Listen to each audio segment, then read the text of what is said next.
Hai Jenis. Hai Lasa Ayu. Jenis lagi apa? Lagi main boneka, main sendiri Lasa. Masih corona belum bisa main sama teman-teman. Iya, Jenis jangan sedih ya.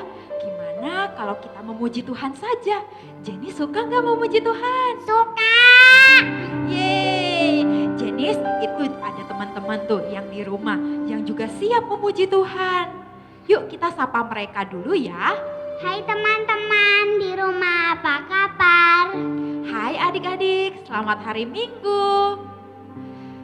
Jenis sebelum kita memuji Tuhan, kita berdoa dulu ya. Jenis Ya. mau kan pimpin doa? Mau. Bapa kami yang ada di surga, kami semua akan memuji Tuhan. Dalam nama Tuhan Yesus kami berdoa, amin. Amin. Jenis, hari ini kan hari Minggu, hari Ya. yang istimewa, beda sama hari lain. Jenis Ya. tahu nggak kenapa? Soalnya hari Minggu adalah harinya Tuhan. Betul, hari untuk beribadah dan memuji Tuhan, hari yang sukacita.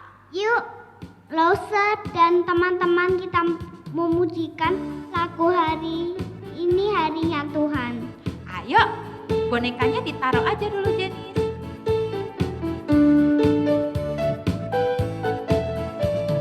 Hari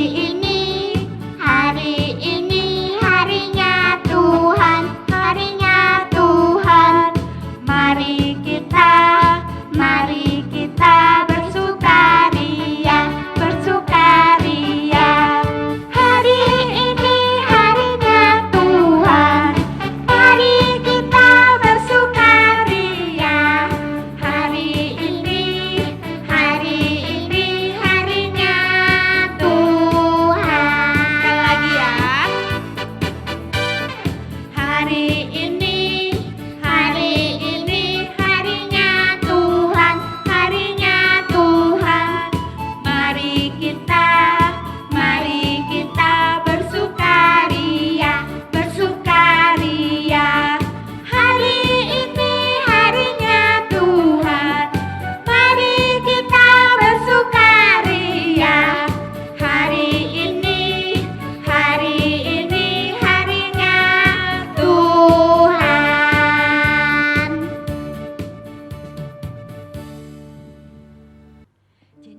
Jenis tahu nggak hari ini bulan apa? Bulan Februari. Ih bener, bulan Februari. Dan di bulan Februari itu ada satu hari kita memperingati hari kasih sayang. Jenny tahu Valentine kan Lose tanggal 14 Februari. Ya benar, Valentine. Hari itu kita bisa bilang sayang ke papa, mama, kakek, nenek, adik, juga kakak. Jenis boleh nggak bilang ke Tuhan Yesus kalau Jenis sayang Tuhan Yesus banget? Oh boleh banget dong. Itu nggak harus 14 Februari. Sekarang aja Jenis kita pujikan lagu I Love You Jesus. Deep down in my heart. Betul, Mas. Iya. Yuk kita pujikan sambil pakai gerakan. Adik-adik di rumah boleh berdiri ya.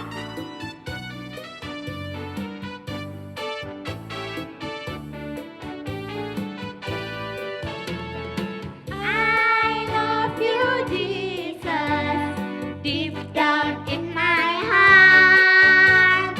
I love you Jesus, deep down in my heart. Think about it, deep down, deep down in my heart. Talk about deep down, deep down in my heart. Sekali lagi, I love you Jesus. I love you Jesus, deep down in my heart. I love you Jesus, deep down in my heart. Think about it, deep down, deep down in my heart. Think about deep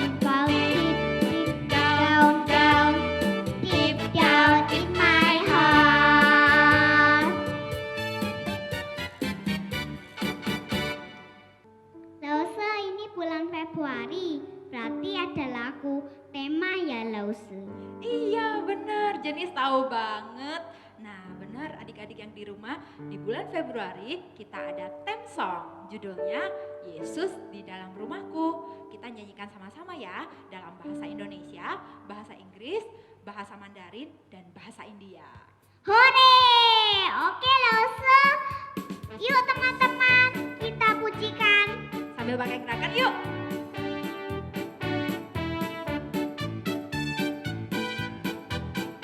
Yesus di dalam rumahku, Senang-senanglah, senang-senanglah, senang-senanglah. Yesus di dalam rumahku, Senang-senanglah, senang-senanglah.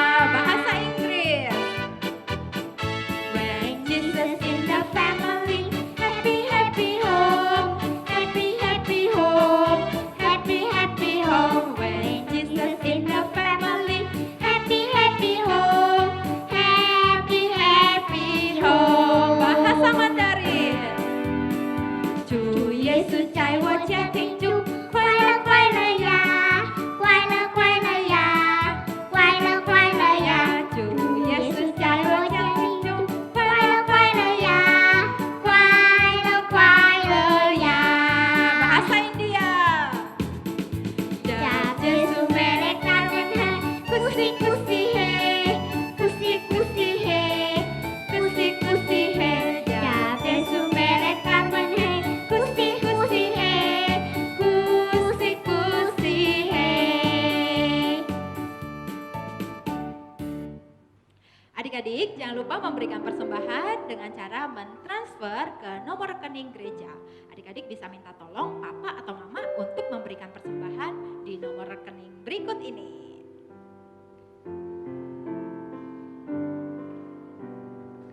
Oh iya Lause, biasanya bulan Februari kita ada acara. Iya benar banget, di bulan Februari ini kita ada acara Valencia, Valentine dan Cynthia. Kita akan merayakannya minggu depan tanggal 14 Februari. Adik-adik stay tune ya, di Zoom jam 4 sore kita akan merayakan bersama-sama lewat aplikasi Zoom. YouTube tidak ada minggu depan, kita akan bersama-sama merayakan Valencia.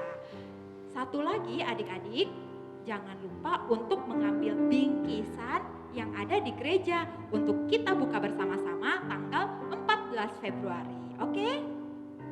Lause, jadi suka banget cerita firman Tuhan. Good, keren Jenis. Adik-adik di rumah juga suka nggak sama cerita firman Tuhan? Semakin banyak kita mendengarkan cerita firman Tuhan, kita imannya akan semakin bertumbuh. Iya Lause, lagunya baca kitab suci, doa tiap hari. Kalau mau tumbuh. Betul Jenis. Yuk kita pujikan lagu ini. Pakai gerakan ya.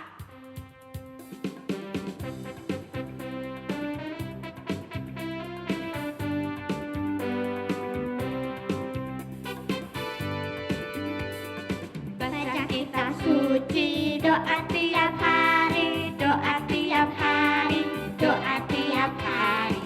Baca kitab suci, doa tiap hari kalau mau tumbuh. Kalau mau tumbuh. Kalau mau tumbuh. Baca kitab suci, doa tiap hari kalau mau tumbuh. Sekali lagi. Baca kitab suci, doa tiap hari, doa tiap hari, doa tiap hari. Baca kitab suci, doa tiap hari kalau mau tumbuh. Kalau mau tumbuh. Kalau mau tumbuh. Baca kitab suci, doa tiap hari kalau mau tumbuh.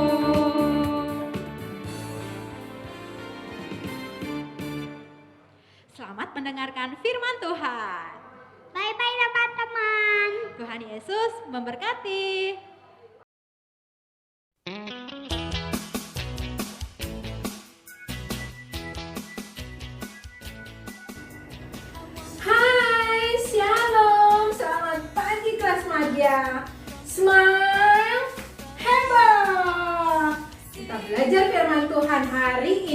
sama lesemia.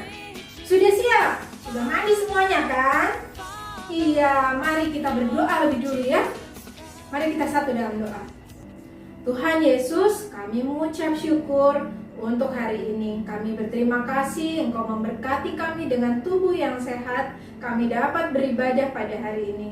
Tuhan, kami mau mendengar firman-Mu. Tolong kami, berikan kami hikmat agar mengerti setiap kehendak Tuhan. Tolong kami Tuhan, agar kami dapat mengerti setiap perintah-perintah-Mu. Dalam nama Tuhan Yesus, kami berdoa dan mengucap syukur. Amin. Adik-adik, minggu ini kita belajar kitab Taurat keempat. Ayo, apa kitab keempat dalam perjanjian lama? Iya, kitab bilangan. Mari kita saksikan video berikut ini ya. Kitab Bilangan seringkali diabaikan karena memiliki nama yang sangat membosankan. Ya, sangat disayangkan. Dalam tradisi Ibrani, nama kitab ini adalah Bamidbar, yang berarti di padang belantara. Ini adalah sebuah catatan pelajaran epik tentang pengembaraan bangsa Israel melewati padang gurun dalam perjalanan mereka menuju negeri yang dijanjikan kepada Abraham. Nah, perjalanan ini seharusnya hanya memakan waktu sekitar 2 minggu dengan berjalan kaki. Namun kenyataannya, perjalanan ini memakan waktu hampir 40 tahun. Sangat tidak masuk akal. Itu hampir setengah dari umur seseorang. Ya, ini adalah perjalanan berkemah yang panjang yang memiliki berbagai kisah menarik. Tapi ingatlah bahwa sangat penting untuk memahami latar belakang penulisan kitab ini. Benar. Nah, kitab ini terbagi ke dalam 5 bagian.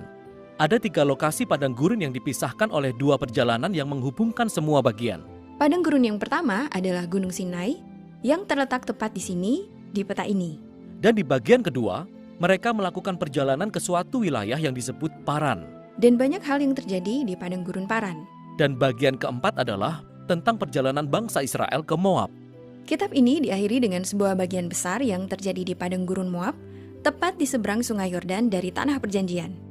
Semuanya berawal di padang belantara di Gunung Sinai. Kita menjadi sangat akrab dengan gunung ini. Ya, jika kamu mengingatnya, Israel datang ke sini setelah dari Mesir. Mereka membuat perjanjian dengan Allah di sini, menerima 10 perintah Allah di sini dan membuat kemah suci di sini. Mereka berada di gunung ini selama 1 tahun penuh. Lalu, mereka mengadakan sensus untuk menghitung jumlah penduduk sebelum mereka bersiap untuk pergi. Benar, dan mereka diberi instruksi tentang bagaimana harus mengatur orang-orang ini di dalam perkemahan. Hadirat Allah ada di dalam kemah suci, lalu suku Lewi dan para imam di sekelilingnya. Lalu kemudian suku-suku yang lain di sekeliling mereka. Dan pola ini merupakan sebuah simbol visual tentang bagaimana hadirat Allah ada di tengah-tengah mereka sebagai sebuah bangsa. Mereka diberitahu bahwa apabila awan hadirat Allah bergerak, maka mereka harus bergegas dan berjalan mengikutinya. Ya, tabut perjanjian diangkut oleh suku Lewi yang berjalan paling depan. Kemudian diikuti oleh suku Yehuda dan suku-suku lainnya. Perintah ini juga merupakan simbol bagaimana hadirat Allah yang kudus adalah pemimpin mereka dan membimbing melalui padang gurun. Sensus yang dilakukan untuk mengetahui berapa jumlah orang-orang yang dapat ikut berperang.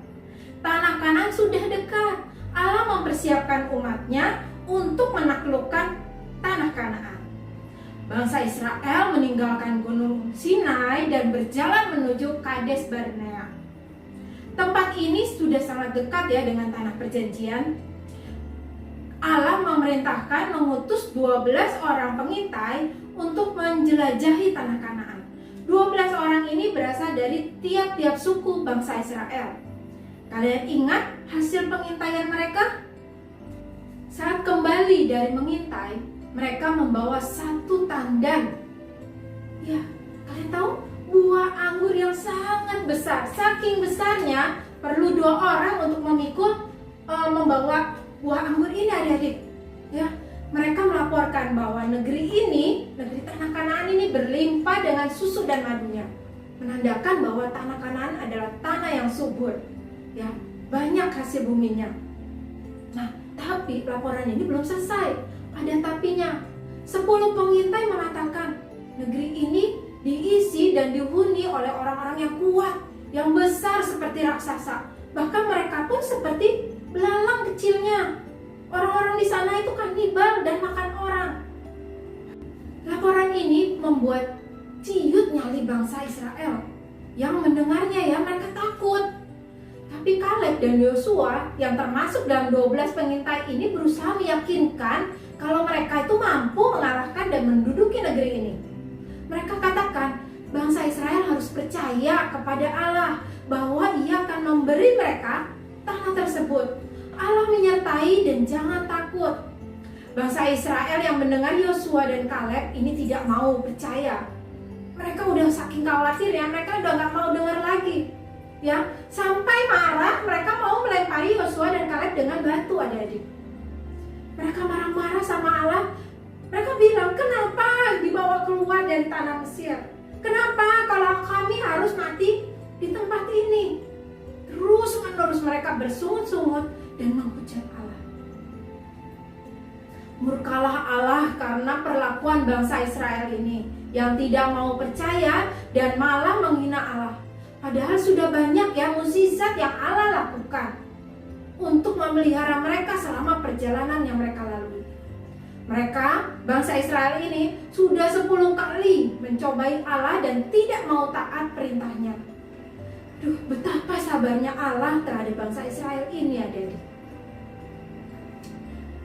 Musa tuh sampai berdoa memohon pengampunan Allah bagi orang-orang Israel, bagi bangsa Israel. Walaupun marah, Allah mau mendengar doa Musa. Dia mau memberi pengampunan. Ada di dalam Bilangan 14 ayat 20, adik-adik. Tapi karena kesalahan bangsa Israel ini tetap ada hukumannya. Walaupun Tuhan memberi pengampunan, kesalahan itu tetap ada konsekuensinya. Hukuman atas pemberontakan bangsa Israel ini adalah setiap orang yang berumur 20 tahun ke atas yang telah melihat mukjizat Allah namun memberontak kepadanya tidak akan masuk tanah perjanjian. Mereka akan mati di padang gurun dan selama 40 tahun mereka akan mengembara di padang gurun sampai semua generasi ini mati, adik-adik. 10 pengintai yang berkata busuk tentang Kanaan mati kena tulah dari Allah. Sangat dahsyat ya kemarahannya Allah ini. Setelah kejadian ini, keesokannya bangsa Israel kembali tidak mentaati Allah. Mereka pergi menyerang orang Kanaan. Sudah diperingatkan Musa bahwa Allah tidak mengizinkan mereka melakukan itu. Tapi bangsa ini tetap pergi dan mereka kalah dalam pertempuran tersebut. Mereka melanjutkan perjalanan di Kades. Kembali, bangsa Israel ini marah kepada Musa dan Harun karena kekurangan air. Maka Allah memberitahu Musa apa yang harus dilakukan. Buka Alkitab kalian Bilangan 20 ayat 8. Ambillah tongkatmu itu, dan engkau dan Harun kakakmu harus menyuruh umat itu berkumpul. Katakanlah di depan mata mereka kepada bukit batu itu, supaya diberi airnya. Demikianlah engkau mengeluarkan air dari bukit batu itu bagi mereka, dan memberi minum umat itu serta ternaknya. Apa yang dilakukan Musa, adik-adik? Lanjutkan bacanya di Bilangan 20 ayat 10-11. Ketika Musa dan Harun telah mengumpulkan jemaah itu di depan bukit batu itu, berkatalah ia kepada mereka, "Dengarlah kepadaku, hai orang-orang durhaka. Apakah kami harus mengeluarkan air bagimu dari bukit batu ini?" Sesudah itu Musa mengangkat tangannya, lalu memukul bukit batu itu dengan tongkatnya 2 kali. Maka keluarlah banyak air, sehingga umat itu dan ternak mereka dapat minum. Allah memerintahkan Musa hanya untuk berkata kepada bukit batu untuk mengeluarkan air. Yang Musa lakukan, memukul batu itu 2 kali lagi. Ini berarti apa? Musa tidak taat akan perintah Tuhan, ya. Akhirnya karena ketidaktaatan Musa dan Harun mendapat hukuman. mereka tidak akan memimpin bangsa Israel masuk ke tanah perjanjian, tanah Kanaan. Adik-adik, Allah menganggap serius ketidaktaatan. Dia menuntut umatnya untuk mempercayai Dia, taat, dan menghargai kekudusannya. Sebelum bangsa Israel masuk ke tanah Moab, kembali mereka bersungut-sungut kepada Allah dan marah kepada Allah. Allah mengirimkan ular-ular gurun, ular tedung menggigit orang-orang ini. Banyak di antara mereka yang mati. Ada yang sekarat keracunan, ada yang kesakitan akibat gigitan ular-ular ini. Dan bangsa Israel berseru kepada Allah, minta pertolongan sama Tuhan. Lalu Allah meminta Musa untuk membuat patung ular dari tembaga dan ditaruh di sebuah tiang. Setiap orang Israel yang digigit ular melihat tiang itu, dia akan selamat. Ini merupakan simbol ya adik-adik, simbol keselamatan. Di dalam perjanjian baru, Tuhan Yesus juga ditinggikan di atas salib untuk menyelamatkan orang berdosa. Perjalanan dilanjutkan masuk ke daerah Moab. Karena tidak diizinkan lewat, bangsa Israel harus berperang melawan Sihon, raja orang Amori. Dan bangsa Israel menang. Begitu juga dengan Og, raja Basan, dikalahkan oleh mereka. Karena Allah beserta mereka. Hal ini membuat takut dan gentar Raja Balak, rajanya orang Moab. Karena Raja Sihon dan Raja Og adalah orang-orang yang hebat dalam berperang. Nah, kemudian Raja Balak mengirim utusan untuk meminta Bileam yang mereka anggap nabi untuk mengutuk orang Israel. Tapi Allah datang kepada Bileam dan berkata bahwa Bileam tidak boleh mengutuk bangsa Israel karena mereka telah diberkati. Bileam tidak mau pergi ya untuk panggilan pertama itu. Kembali Raja Balak mengirim utusan untuk membujuk Bileam untuk menyumpahi bangsa Israel dan menjanjikan upah yang sangat besar. Wah, tergoda dong ya Bileam ya. Keesokannya Bileam pergi dengan menunggang keledainya. Di tengah jalan keledainya melihat malaikat Tuhan dengan pedang terhunus menghalangi jalannya. Keledai ini belok keluar dari jalan dan masuk ke ladang. Bileam memukul keledainya untuk mengarahkan kembali ke jalanan, ya, biar jalan lagi yang benar. Berulang kali dilakukan keledai ini berjalan keluar lajur, membuat Bileam marah dan memukul keledai itu. Nah, hal aneh terjadi adik-adik. Allah membuka mulut keledai ini sehingga dapat berbicara. Keledai ini protes, kenapa dia dipukuli? Ya, nah saat itu Bileam dibukakan matanya. Dia melihat malaikat Tuhan menghunus pedang menghalangi jalan mereka. Dan di situ Bileam diperintahkan untuk mengucapkan kata-kata berkat kepada bangsa Israel, bukan perkataan kutuk. Akhirnya demikianlah yang dilakukan Bileam. Saat dia dibawa berdiri di atas bukit yang paling tinggi dan melihat perkemahan bangsa Israel di bawahnya, Bileam dikuasai roh Allah. Dia memberikan bangsa Israel berkat, kata-kata berkat sesuai yang Allah ingin dia ucapkan. Bileam juga menubuatkan bahwa akan datangnya penyelamat atas Israel. Mari kita baca Bilangan 24 ayat 17. Aku melihat dia, tetapi bukan sekarang. Aku memandang dia, tetapi bukan dari dekat. Bintang terbit dari Yakub, tongkat kerajaan timbul dari Israel, dan meremukkan pelipis-pelipis Moab, dan menghancurkan semua anak Sem. Nubuat ini berbicara tentang Yesus yang akan datang kemudian hari, bukan sekarang. Adik-adik, dari awal bolak-balik bangsa Israel bersungut-sungut dan marah-marah. Karena apa? Karena mereka tidak percaya. Mereka tidak percaya Allah sanggup membawa mereka ke tanah perjanjian. Mereka tidak percaya Allah itu baik dan mengasihi mereka dan menganggap remeh kekudusan Allah. Sebaliknya, kasih setia Allah yang besar bagi bangsa Israel, Allah tidak membatalkan perjanjiannya. Allah tetap melindungi dan memelihara mereka, tetap tinggal di tengah-tengah mereka. Satu hal yang sangat penting Allah tidak mengkompromikan, yaitu kekudusannya.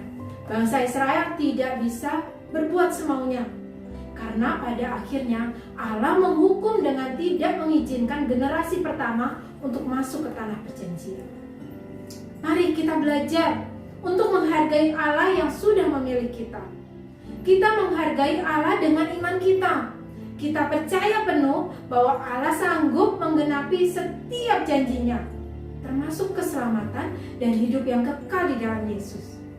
Kasih setia Allah akan melimpah bagi orang yang percaya kepadanya. Tetap tekun baca firman-Nya dalam Alkitab, berdoa, dan hidup kudus sesuai firman Tuhan. Amin.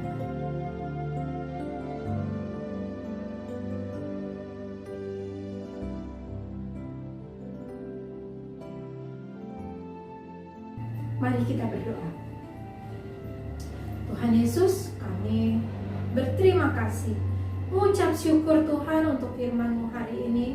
Kami banyak belajar tentang perjalanan bangsa Israel menuju tanah Kanaan.